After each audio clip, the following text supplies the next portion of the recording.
স্বাধীনতা দিবসের জন্য বলবার জন্য অনুরোধ। খুব রোদ এসে গেছে, আমরা সবাই খুব শেষ করবো। তারপরেই আমাদের ছোট্ট কবিতা রিনাদি, ওই কবিতাটি বলে আমরা শেষ করে দেবো। আর দিলীপ দা আছেন, দিলীপ দা রিনাদি, আমাদের দেওয়াসবাবু খুব সংক্ষিপ্ত।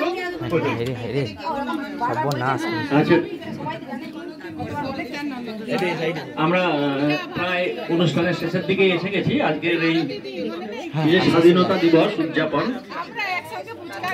এই উদযাপনটি হসলার আজ নতুন নয়, বেশ কয়েক বছর ধরেই হসলার এই 15ই আগস্ট স্বাধীনতা দিবস উদযাপন আমরা করে থাকি প্রবীণ এবং নবীনরা। তো সেই আজকের সেই অনুষ্ঠানটি আমরা উদযাপন করছি। আমরা অনুষ্ঠানের প্রায় শেষের দিকে এসে গেছি। আপনারা সকলেই জানেন যে 1947 সালের 15ই আগস্ট ভারত স্বাধীন হয়েছে। 1757 সালের পলাশী যুদ্ধের পর থেকে ভারত পরাধীনতায় ডুবে গেছিল। তারপরে প্রায় 190 বছর পরে ভারত আবার স্বাধীন হয়েছে 1947 সালে। এবং তার জন্য যারা বীর শহীদ ছিলেন, তারা দেশের জন্য প্রাণপাত করেছেন। বহু মানুষ, তার সাথে নারীরাও ছিলেন অনেক।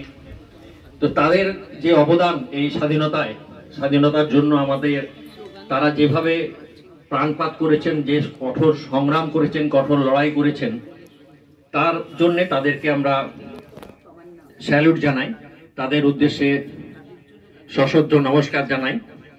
তারা না থাকলে আমরা আজকে এই জায়গায় আসতে পারতাম না।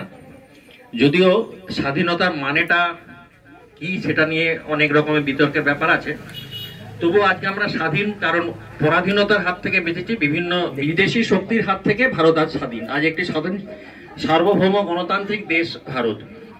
তো সেই হিসাবে আমরা স্বাধীন দেশ। আমরা তাই আজকের 79তম স্বাধীনতা দিবস উদযাপন করছি। আজকে সকলে এই অনুষ্ঠানে সামিল হয়েছেন। সারা দেশ, বিশ্ব, ভারতবর্ষের এই স্বাধীনতায় সামিল হয়েছে, আমরাও স্বাধীন হয়েছি। আমরা আর কিছু বক্তব্য রাখতে চাই না, অনেকেই বলেছেন। আজকে এখানে শেষ করছি। জয় হিন্দ, বন্দে মাতরম।